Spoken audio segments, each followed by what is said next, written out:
communiquer avec les autres.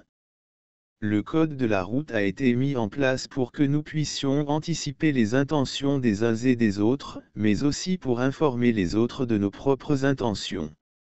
La communication entre les voitures se fait seulement grâce aux alertes que chaque conducteur émet en fonction de la signalisation qu'il doit respecter. Donc il s'agit bel et bien d'une forme de communication, je dirais même, d'une langue étrangère. Information.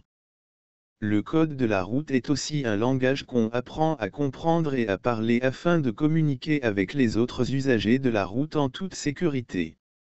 Être vu et bien compris est indispensable pour ne pas gêner, ne pas surprendre et aussi ne pas causer d'accident. Clignotant.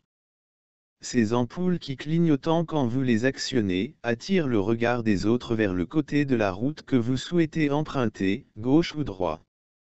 Il faut utiliser les clignotants avant tout pour un changement de direction, un dépassement, un changement de voie ou une insertion dans la circulation. Il faut utiliser les feux de détresse si les véhicules roulent à une vitesse réduite et peuvent causer un embouteillage ou si on est en panne sur la chaussée. Klaxon.